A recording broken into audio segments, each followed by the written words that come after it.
नमस्कार, बुलेटिन में आपका बहुत बहुत स्वागत है। मैं हूं आपके साथ दीपिका ओझा। बुलेटिन की शुरुआत करते हैं। उत्तराखंड में लगातार बढ़ रहे लव जिहाद के मामलों को लेकर मुख्यमंत्री पुष्कर सिंह धामी सख्त नजर आए। उन्होंने कहा कि अगर कोई भी लव जिहाद मामले में संलिप्त पाया जाता है तो उस पर गंभीरता से कार्रवाई की जाएगी। उन्होंने कहा कि प्रदेश में सत्यापन अभियान भी तेजी से चलाया जा रहा है। उन्होंने आगे कहा कि लव जिहाद को लेकर पुलिस के आला अधिकारियों के साथ बैठक की जाएगी।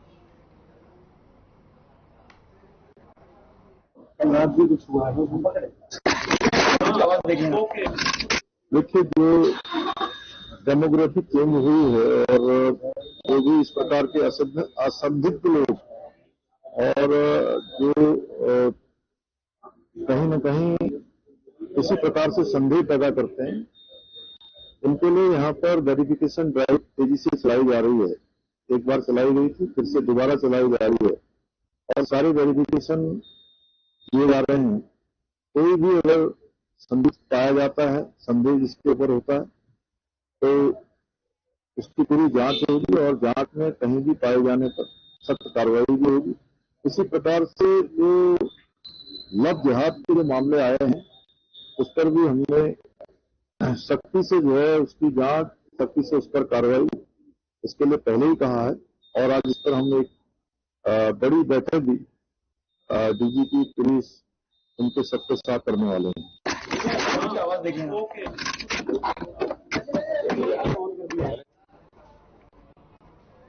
वहीं मुख्यमंत्री पुष्कर सिंह धामी ने अधिकारियों को बागवानी विकास की योजनाओं को धरातल पर लाने के लिए मिशन मोड में काम करने के निर्देश दिए हैं।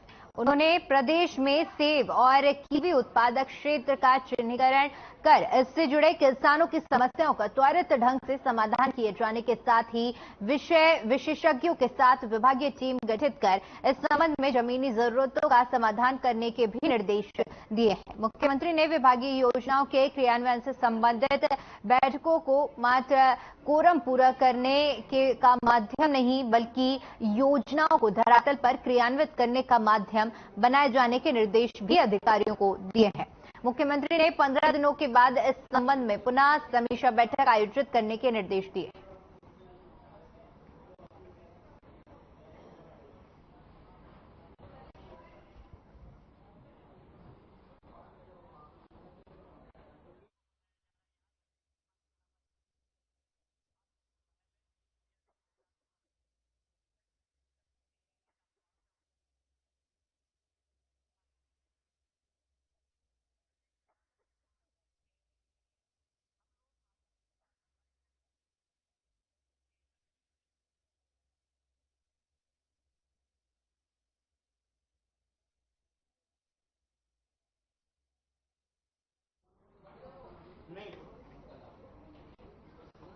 प्रदेश में नदियों के किनारे हो रहे अतिक्रमण को लेकर मुख्यमंत्री ने साफ निर्देश दिए हैं कि अतिक्रमण एक गंभीर विषय है और इसे किसी भी कीमत में बर्दाश्त नहीं किया जाएगा। वहीं दूसरी ओर उन्होंने कहा कि नदियों के किनारे सालों से रहे लोगों के नियमितीकरण के लिए कैबिनेट में एक समिति का गठन किया गया है, लेकिन सरकार उनको लेकर बहुत ज्यादा गंभीर है। जिन्होंने किसी प्रतीक जैसे मंदिर या मस्जिद के रूप में सरकारी जमीनों पर कब्जा किया हुआ है। उन्होंने कहा कि जिन लोगों ने जबरन कब्जे किए हुए हैं वे खुद ही अपने कब्जों को हटा ले, अन्यथा उनके विरुद्ध कड़ी कार्रवाई की जाएगी और सरकार उन अवैध कब्जों को हटाकर ही मानेगी।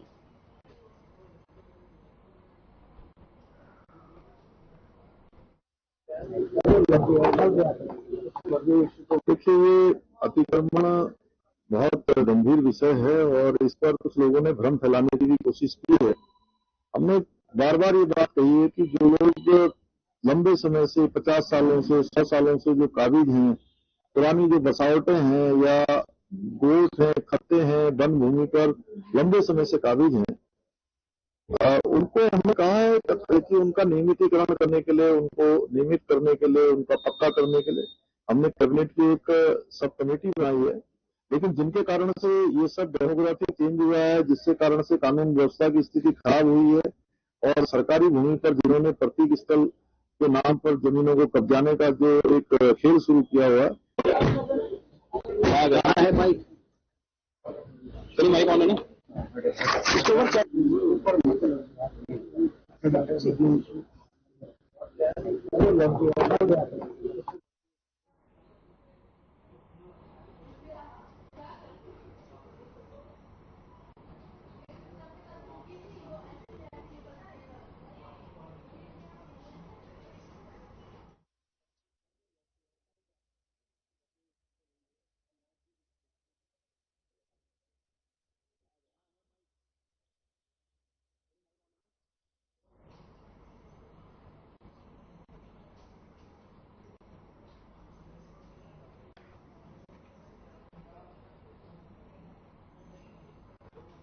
वहीं केंद्रीय रक्षा राज्य मंत्री अजय भट्ट ने खाटू श्याम बाबा के दरबार में पहुंचकर बाबा के दर्शन किए। खाटू वाले श्याम के चित्र पर पुष्पमाला अर्पित करते हुए आशीर्वाद भी लिया।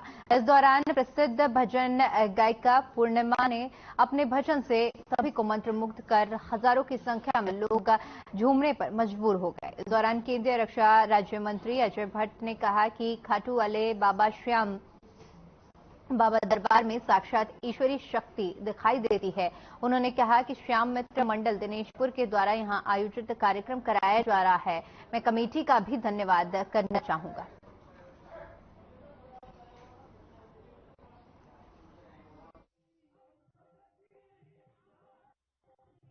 श्याम बाबा की बहुत कृपा हुई है।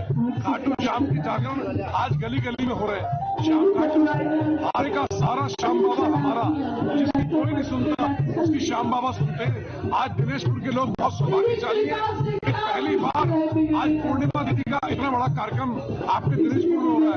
और जिला मुख्यालय रुद्रपुर में ही पूर्णिमा दीदी का प्रोग्राम नहीं हुआ, लेकिन दिनेशपुर क्षेत्र के लोग बहुत सौभाग्यशाली है कि पूर्णिमा दीदी का कार्यक्रम और श्याम खाटू दरबार ये ऐतिहासिक है। श्याम जी के दर्शन करने के लिए हम लोग सब आए हैं और ये जन सैलाब जो भक्ति भाव में भरा हुआ है, अद्भुत है। ये तो प्रभु की साक्षात कृपा है। और जो हमारी यहाँ कीर्तन मंडली आई है, उनके कीर्तनों पर भक्तगण बहुत ही निश्चल भाव से भक्ति रस का आनंद ले रहे हैं। मैं आयोजकों को बहुत बधाई देता हूँ और खाटू श्याम जी से प्रार्थना करता हूँ हम सब पर, भक्तजनों पर और पूरे देश पर, मानव मात्र पर आपकी कृपा दृष्टि हमेशा बनी रहे, कृपा कवच बना रहे।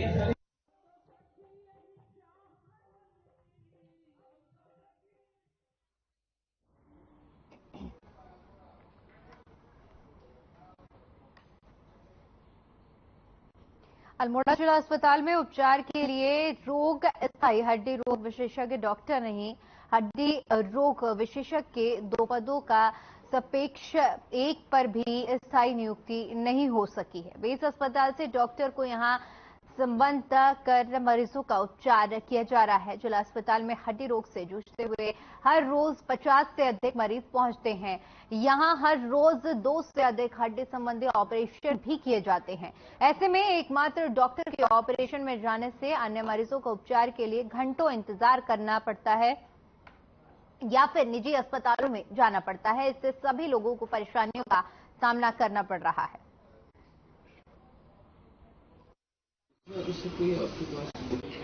हमारे पर अभी प्रेजेंट में 40 डॉक्टर कुल मिला के, और हमारे पास जो है आवश्यकता अनुसार एक हड्डी, अभी 2 ऑर्थो सर्जन थे, एक ऑर्थो सर्जन छोड़ के चले गए हैं, TNM के थे, तो एक ऑर्थो सर्जन की सख्त आवश्यकता है। और हमारे यहाँ 4 ऐसे डॉक्टर थे जो पूर्व में कई साल पहले ज्वाइन किए थे, उसके बाद छोड़ के चले गए हैं।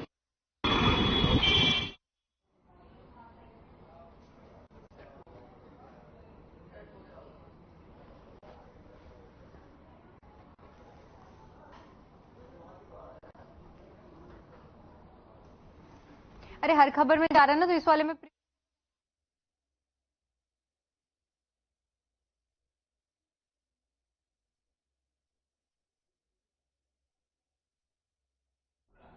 वहीं अल्मोड़ा के न्यायालय में काम करते हुए 3 वकीलों ने 50 साल पूरे होने के सम्मान समारोह का आयोजन किया गया, जिसमें सुप्रीम कोर्ट के न्यायाधीश सुधांशु धूलिया मुख्य अतिथि के तौर पर उन्होंने शिरकत की। साथ ही वकीलों का सम्मान भी किया।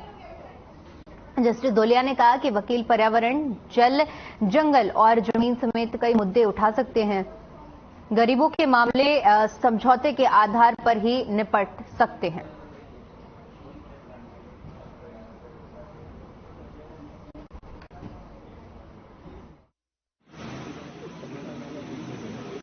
वकालत एक अलग ढंग की भी होनी चाहिए। आपके पास इतने मुद्दे हैं, पर्यावरण एक बहुत बड़ा मुद्दा है यहाँ पे, जल जंगल जमीन, इससे जुड़े हुए इतने वकील एक बहुत बड़ा योगदान दे सकते हैं। हाईकोर्ट यहाँ से 2 घंटे का रास्ता है, आप लोग यहाँ पे साथ साथ हाईकोर्ट में भी वकालत कर सकते हैं। तो वकील का उद्देश्य सिर्फ पैसा कमाना नहीं होता, वकील का उद्देश्य बहुत बड़ा होता है, जनता की सेवा करना, विनम्र रहना, गरीबों की हिमायत करना, जो गरीब है, बेबस है, लाचार है, उसका दुख समझना।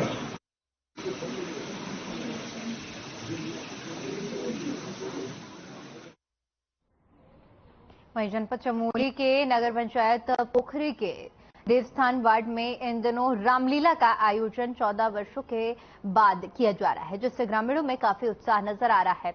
वहीं रामलीला के तीसरे दिन सीता स्वयंवर का भव्य मंचन हुआ, जिसमें दर्शकों ने राम सीता के पात्र की खूब सराहना की। वहीं दूसरी ओर बालिकाओं ने भी गढ़वाली गीतों पर जमकर डांस किया।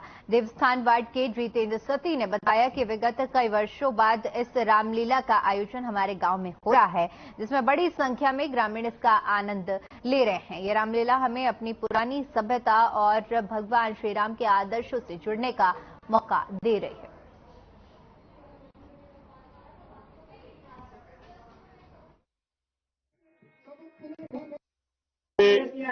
हमारा रामलीला का तृतीय दिवस है और 13 साल के बाद ये रामलीला का हमने रिपीट की है।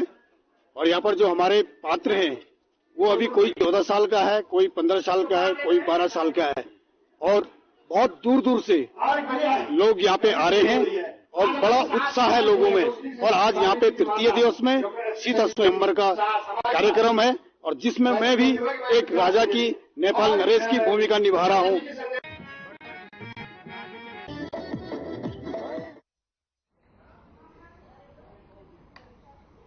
वहीं फायर सीजन इस समय शुरू हो चुका है और दिन प्रतिदिन गर्मी भी अत्यधिक बढ़ रही है। ऐसे में अग्निशमन विभाग की तैयारियों को लेकर क्या विस्तृत योजना है, इस पर मुख्य अग्निशमन अधिकारी राजेंद्र सिंह खाती ने बताया कि फायर वीक के दौरान पिछले एक सप्ताह में अग्निशमन विभाग की तरफ से विभिन्न स्थानों पर जन जागरूकता अभियान का आयोजन किया गया, जिसमें प्रमुख रूप से बताया गया कि आग से कैसे बचाव करें, आग न लगे उसके लिए क्या उपाय किए जा सकते हैं।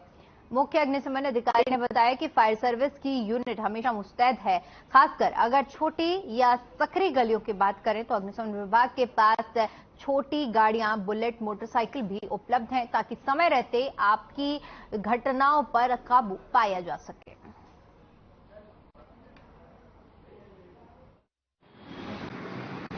अभी फायर सीजन शुरू हो गया है। फायर वीक में हमारे द्वारा विभिन्न स्थलों में पूरे सप्ताह भर एक जन जागरूकता कार्यक्रम का आयोजन किया गया, जिसमें आग से कैसे बचाव किया जाए, आग न लगे उसके लिए क्या क्या उपाय किए जाए, ये किए गए हैं। और हमारी फायर सर्विस की यूनिटें हर समय तत्पर है। जैसे छोटी गलियां हैं, पलटन बाजार का एरिया है, सकरी भीड़भाड़ी वाली जगह है,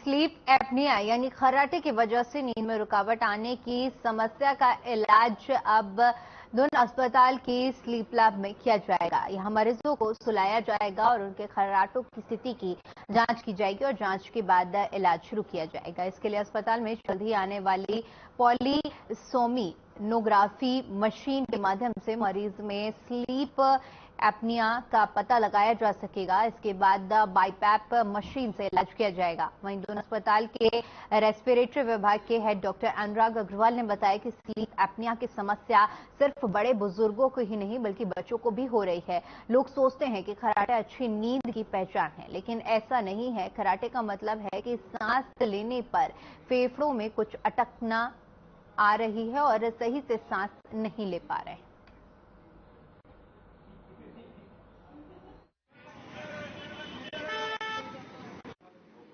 देखिए, आप अगर आपने जरूर पढ़ा होगा इन बारे में कि खर्राटे का जो प्रेवलेंस है हमारे इंडिया में, वो हर 5वां आदमी खर्राटा लेता है। तो 20 से 25% तक की एडल्ट में खर्राटे की बीमारी होती है। लेकिन हर खर्राटा कोई बुरा नहीं होता है। इसमें से हम अगर माने तो उस 20% के 20% लगभग 3 से 4% लोगों में ये खर्राटे की बीमारी अल्टीमेटली OSA नाम की एक बड़ी बीमारी बनाती है, जिसके अंदर जब खर्राटे आते हैं तो उस टाइम नींद टूटती है, जो शायद आदमी को पता नहीं चलता है। तो नींद टूटने के कारण, और ये नींद ऐसा नहीं कि घंटे में एक बार टूट रही है, हम मशीन से जांच करते हैं, उन मरीजों में पाया गया है कि शायद एक घंटे में 20 बार, 30 बार और 40 बार तक नींद टूटती है। और उस नींद टूटने का प्रभाव ये होता है कि एक तो दिन में नींद आना, आपने देखा होगा, पढ़ा होगा कि जो हमारे एक्सीडेंट होते हैं, बीमारी हो चुकी है, दिन भर नींद। उत्तराखंड कांग्रेस अध्यक्ष करण माहरा ने बीजेपी के पूर्व मुख्यमंत्री त्रिवेंद्र सिंह रावत द्वारा राष्ट्रपिता महात्मा गांधी के हत्यारे नाथूराम गोडसे को देशभक्त बताए जाने पर कड़ी आपत्ति जताई है और बीजेपी नेताओं की मानसिकता देश के खिलाफ बताई है। करण माहरा ने बीजेपी पर आरोप लगाते हुए बताया कि त्रिवेंद्र सिंह रावत ने पूरी बीजेपी के मन की बात बाहर निकाली है। उन्होंने कहा कि बीजेपी और उससे जुड़े संगठन आजादी की लड़ाई में अंग्रेजों के साथ खड़े थे।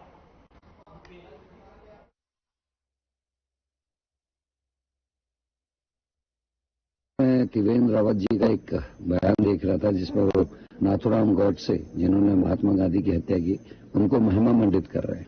और त्रिवेंद्र रावत जी से यही उम्मीद की जा सकती थी, क्योंकि वो संगठन से ताल्लुक रखते हैं जिन्होंने भारत छोड़ो आंदोलन का विरोध किया।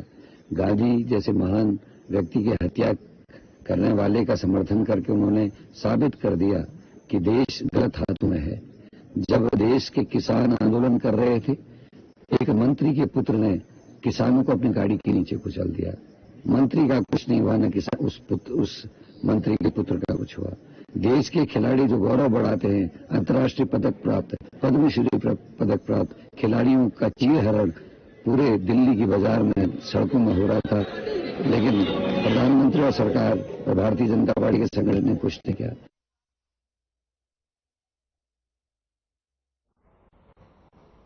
देहरादून की मलिन बस्तियों में पुराने हाउस टैक्स में सियासत देने के लिए कांग्रेस के प्रतिनिधिमंडल ने मेयर से मुलाकात करते हुए उनका धन्यवाद किया और कांग्रेस नेता लालचंद शर्मा से मुलाकात करते हुए बताया कि कांग्रेस की काफी समय से यह मांग थी कि मलिन बस्तियों में पुराने रहने वाले लोगों को हाउस टैक्स न वसूला जाए और उन्हें उसमें रियायत दी जाए।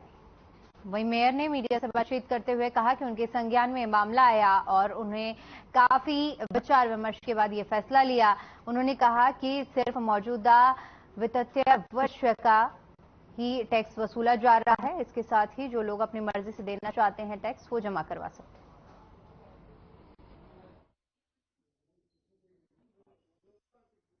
लंबे समय से जो है मलिन बस्तियों का टैक्स नहीं लिया जा रहा था। अभी हमारी बोर्ड बैठक में तय हुआ था कि सभी मलिन बस्तियों का टैक्स लिया जाएगा और से जितने मलिन बस्ती के हमारे लोग हैं उनकी भी लगातार ये था कि हमारे से टैक्स लिया जाए। तो हमने निर्णय लिया है कि टैक्स जो है मलिन बस्ती उनका अभी कैंप लगा के और उनके टैक्स जो है उनसे लिया जाएगा, उनसे वसूला जाएगा। नगर निगम ने ये भी तय किया है कि टैक्स जो है हम एक जो वित्तीय वर्ष हमारा 23-24 है, इसी वित्तीय वर्ष का हम उनसे टैक्स लेंगे। और कांग्रेस की हमेशा मांग रही है कि विकास कार्य जहां भी हो उसके अंदर निष्पक्षता होनी चाहिए। और आज हमें खुशी इस बात की कि जिस बात को हम लगातार अपने पूर्व विधायक राजकुमार जी के साथ भी और अपने साथियों के साथ इस बात को उठाते रहे हैं कि मलिन बस्तियों के अंदर टैक्स लगाया जाए और उसके साथ साथ जो मलिन बस्ती है उनके अंदर जो कमर्शियल टैक्स के अभी रेट बढ़ाए गए हैं या टैक्स के जो है ब्याज दर बढ़ाई गई उसे माफ किया जाए। लेकिन आज नगर निगम मेयर साहब ने इस पर तय करी और उन्होंने ये कहा है कि हमने 5 साल जो है टैक्स माफ करने की बात भी करी और नया टैक्स लगाने की बात करी है।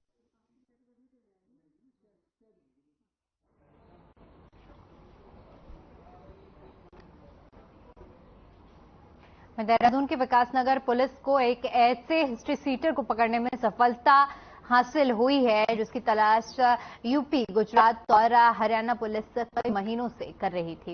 एसएसपी दलीप सिंह कुंवर ने विकासनगर में हुई 5 लाख की लूट का खुलासा करते हुए मोस्ट वांटेड अमित और उसके साथ ही अविनाश ने बैंक से पैसा निकालकर घर ले जा रहे बुजुर्ग से 5 लाख रुपए की लूट को अंजाम दिया था। वहीं अमित को दिल्ली रेलवे स्टेशन से गिरफ्तार किया गया है। फिलहाल उसका साथी फरार है। एसएसपी ने बताया कि 5 लाख में से 3 लाख रुपए अमित ने रखे थे और 2 लाख रुपए उसने अपने साथी अविनाश को दे दिए थे।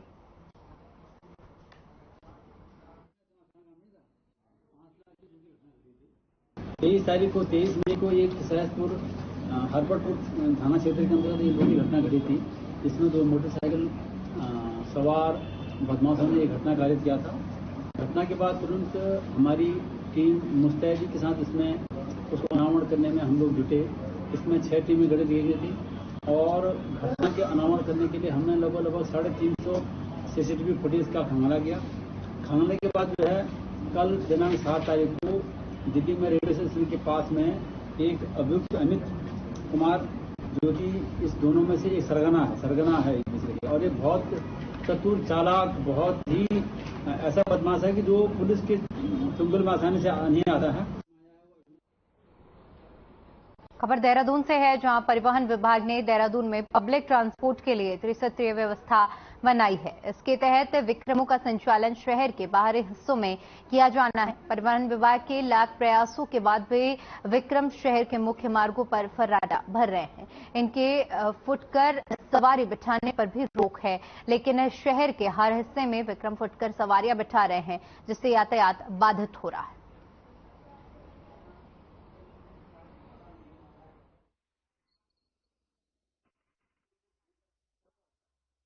देखिए, मैं आपकी जानकारी के लिए बताना चाहता हूं कि 1 नवंबर 2022 को आरटीए देहरादून ने निर्णय ले लिया था कि इन विक्रमों को जो डीजल से संचालित हैं, इनको कन्वर्ट करके सीएनजी करा जाएगा और अगर ये विक्रम वाले स्टेज कैरेज का परमिट लेना चाहते हैं तो ये छोटी गाड़ी 8 से 14 सीटर की गाड़ी ले सकते हैं। इस निर्णय के पश्चात हमारे पास टोटल 794 विक्रम है, जिसमें से 300 से ज्यादा विक्रम छोटी गाड़ियां 8 से 14 सीटर तक ले चुके हैं। ये बाकी बचे हुए जो 400 विक्रम हैं, इनके द्वारा अभी भी शहर में संचालन किया जा रहा है।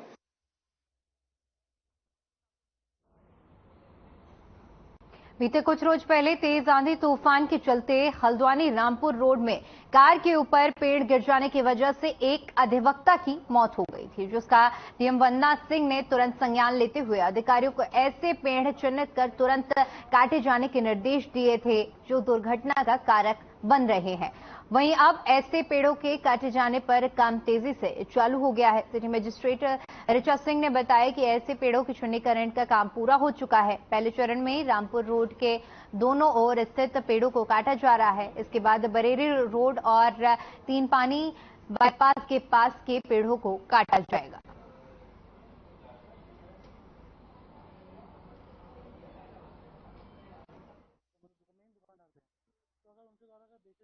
आप भी जानते हैं कि पिछले दिनों जब आंधी आई थी तो एक मृत्यु पेड़ गिरने से कार के ऊपर पेड़ गिर गया था और एक मृत्यु हो गई थी। उसके बाद मैम ने इसमें तत्काल जो भी पेड़ गिरने की स्थिति में है उनका चिन्हित करते हुए कटाने के लिए इसमें आदेशित किया था। तो इसमें जो हमारा रामपुर रोड है उस पर छपान का कार्य पूरा हो गया है। दोनों साइड के पेड़ चिन्हित हो गए हैं कि कौन कौन से खतरनाक पेड़ हैं, इनका काटा जाना आवश्यक है। उनके कटने की प्रक्रिया इसमें वर्तमान में प्रारंभ हो चुकी है।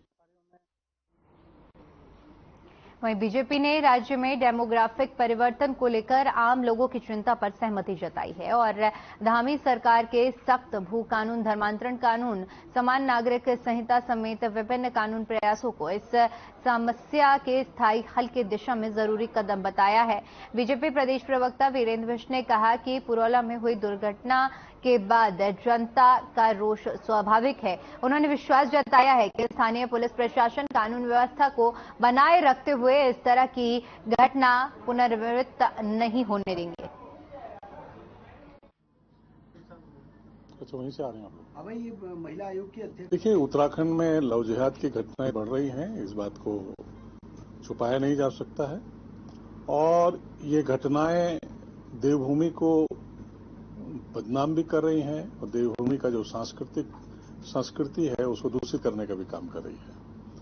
हमारी सरकार और हमारे मुख्यमंत्री पुष्कर सिंह धामी जी लव जिहाद की घटनाएं न हो इसके लिए गंभीर हैं, और जो लोग इसको संरक्षण देने वाले हैं और जिनका इनको संरक्षण प्राप्त है, ऐसे लोगों को भी चिन्हित किया जा रहा है। जो भी घटनाएं हुई हैं, ऐसी घटनाएं हुई हैं, कुछ लोगों ने अपने नाम बदलकर यहाँ के भोली भाली युवतियों को, बहनों को बहला फुसला कर अपने चंगुल में, अपने जाल में फंसाने का काम किया और उन्हें गिरफ्तार भी किया गया है।